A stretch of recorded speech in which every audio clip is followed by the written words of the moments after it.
वालेकुम वरहमतुल्लाहि वबरकातुहू। दोस्तों, 2024 का पेरिस ओलंपिक्स बहुत ही ज़्यादा ज़ोर और शोर से जारी है। आइए ऐसे में हम कुछ मेडल्स के बारे में बात करते हैं। आज की हमारी स्टोरी का टॉपिक है the silver and the bronze medals और थीम ऑफ द स्टोरी है काउंटर फैक्चुअल थिंकिंग। इसको एक स्टोरी के जरिए से समझते हैं। मरियम और आमिना दो बहनें हैं और दोनों ही स्पोर्ट्स में काफी एक्टिव है। उनको एक स्पोर्ट्स कंपटीशन में पार्टिसिपेट करने का मौका मिलता है। आमिना बैडमिंटन प्लेयर है और मरियम जो है टेबल टेनिस खेलती है। दोनों बहुत ही जी जान लगाकर अपने स्पोर्ट्स को आखिरी हद तक ले जाने की कोशिश करते हैं और कंपटीशन के नतीजे के जाहिर होने के बाद ये पता चलता है कि आमिना ने बैडमिंटन ने सिल्वर मेडल हासिल किया है और मरियम ने अपने गेम में ब्रॉन्ज मेडल हासिल किया है। लेकिन क्या पता चलता है, ये मालूम होता है कि ब्रॉन्ज मेडल लेने के बाद मरियम काफी खुशो खुर्रम नजर आती है। वो बहुत ही ज्यादा एक्साइटेड है, लेकिन आमिना का जोश और उसकी खुशी मरियम के मुकाबले में बहुत कम है। हालांकि अगर देखा जाए तो सिल्वर मेडल जीतने वाला ज्यादा खुश होना चाहिए और ब्रॉन्ज मेडल जीतने वाले की खुशी थोड़ी कम होनी चाहिए। जब इस बात के ऊपर तहकीक की गई तो पता चला ये मसला सिर्फ आमिना और मरियम का नहीं है, बल्कि रिसर्च ये बताता है कि जब तहकीक की गई कि स्पोर्ट्स कंपटीशन में सिल्वर मेडल्स पाने वालों को खुशी कम होती है और ब्रॉन्ज मेडल पाने वालों को खुशी ज्यादा होती है, तो इसके बारे में बहुत ज्यादा पता किया गया कि आखिर ये क्यों होता है।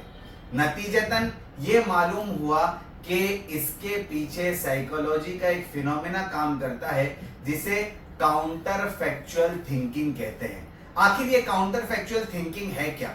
दोस्तों, इसका बहुत ही आसान और सहल मतलब अगर निकाला जाए तो होता यह है कि हमारा दिमाग जो है ये एग्जैक्ट फैक्ट को काउंटर करने की कोशिश करता है। यानी जो वाकया हुआ है, जो इवेंट पेश आया है, हमारा दिमाग यानी इंसानी जहन जो है उस वाकये को काउंटर करने की कोशिश करता है और अगर ऐसा नहीं ऐसा होता तो क्या होता, इसके बारे में हमारा दिमाग सोचता है। यानी सिल्वर मेडल पाने वाला ये सोचता है कि अगर मुझे गोल्ड मिल जाता तो क्या होता, अगर मैं थोड़ी मेहनत ज्यादा कर लेती तो मुझे गोल्ड मिल जाता, मैं कंफर्ट जोन से बाहर निकल जाती तो गोल्ड मिल जाता, मैं थोड़े एक्स्ट्रा एफर्ट्स लगा लेती तो गोल्ड मिल जाता। उसका दिमाग यही सोचता है कि काश मैं ये कर लेती तो मुझे सिल्वर के बजाय गोल्ड मिल जाता। जहां ब्रॉन्ज मेडल पाने वाला ये सोचता है कि आखिरकार मेरी मेहनत का कुछ ना कुछ फल मुझे मिला, ब्रॉन्ज तो आ गया, इस पर वो ज्यादा खुशी मनाती है। दोस्तों, असल में ये ह्यूमन साइकोलॉजी है। इंसान का दिमाग इसी तरीके से काम करता है। इसको और एक तरीके से समझिए, अगर किसी कंपनी में काम करने वाले एम्प्लॉय को 5% का इंक्रीमेंट दे दिया जाए तो वो बहुत खुश होता है कि मुझे बहुत सालों के बाद 5% का इंक्रीमेंट मिला। लेकिन उसकी खुशी कम हो जाती है जब उसको पता चलता है कि उसके साथ काम करने वाले दूसरे एम्प्लॉय को यानी उसके कलीग को 10% का इंक्रीमेंट दिया गया है। अब वो अपने 5% के इंक्रीमेंट की खुशी के बजाय उसको 10% का जो इंक्रीमेंट मिला है उसका गम मनाता है। यानी आदमी का पेट इस वजह से नहीं दुखता कि उसका घर छोटा है, उसका पेट इस वजह से दुखता है कि सामने वाले का घर क्यों बड़ा हो गया।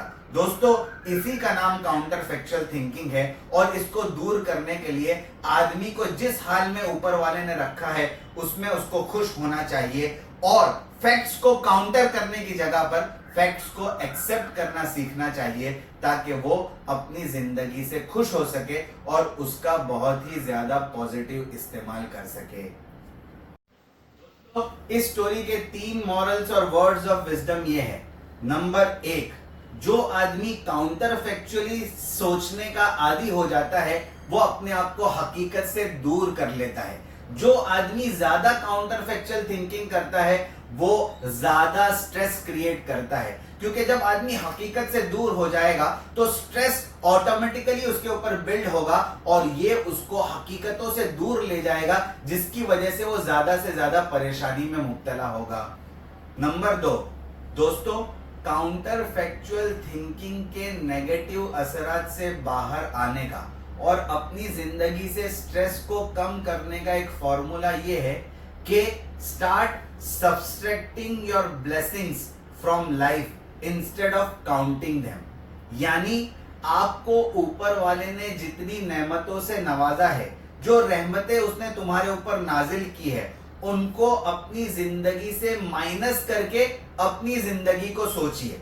मिसाल के तौर पर, अगर ऊपर वाले ने तुमको बेहतरीन सेहत दी है तो सोचो कि अगर तुम्हारे पास ये सेहत ना होती तो तुम्हारी जिंदगी कैसी गुजरती। अगर ऊपर वाले ने तुम्हें माल दिया है, रिज्क दिया है, तुम्हें पहनने के लिए कपड़े दिए हैं, तुम्हें रहने के लिए छत दी है, ये तमाम नेमतें जो तुमको मिली है, तुम ये सोचना शुरू करो कि अगर ये नेमतें मेरे पास ना होती तो मेरी जिंदगी कैसे गुजरती। जो इल्म तुमको दिया है, जो सलाहियतें तुमको दी है, जो काबिलियत तुमको दी है, ये चीजें अगर तुम्हारे पास ना होती तो तुम्हारी जिंदगी कैसे गुजरती। दोस्तों, इन चीजों को आप अगर अपनी जिंदगी से माइनस करेंगे तो आपको महसूस होगा कि ऊपर वाले ने कितनी बड़ी नेमत तुम पर नाजिल की है और तुम्हारे अंदर शुक्रगुजारी का जज्बा पैदा होगा, जिसकी वजह से तुम काउंटर फैक्चुअल थिंकिंग से बाहर आकर स्ट्रेस को दूर करके एक पीसफुल जिंदगी गुजार सकोगे। नंबर 3, दोस्तों, आदमी काउंटर फैक्चुअल थिंकिंग के जाल में इस वजह से उलझ कर रह जाता है क्योंकि वो अपने ऊपर पास्ट और फ्यूचर का गम और पास्ट और फ्यूचर के प्रॉब्लम्स को सवार कर लेता है और प्रेजेंट की खुशियों को वो एंजॉय नहीं कर पाता। अगर वो पास्ट और फ्यूचर को छोड़कर प्रेजेंट में रहना सीखेगा तो वो इस परेशानी से बच जाएगा। दूसरी बड़ी वजह यह है कि आदमी अपनी नेमतों से खुश होने के बजाय दूसरों की नेमतों पर गम करना सीख लेता है। आदमी अगर खुद की नेमतों पर फोकस करे और दूसरों को मिली हुई चीजों को देखना बंद कर दे तो ये नेगेटिविटी जो उसके ऊपर सवार हो जाती है, इससे वो निकल जाएगा। आदमी को सिर्फ इल्म और विजडम के एतबार से अपने से ऊपर वाले लोगों को देखना चाहिए और माल और दौलत के एतबार से हमेशा अपने से नीचे वाले लोगों को देखना चाहिए ताकि उसके अंदर शुक्रगुजारी का जज्बा पैदा हो। दोस्तों, काउंटर फैक्चुअल थिंकिंग के टॉपिक पर 3 अच्छी बुक्स के नाम, उनके ऑथर्स के नाम और पब्लिशिंग डेट ये है।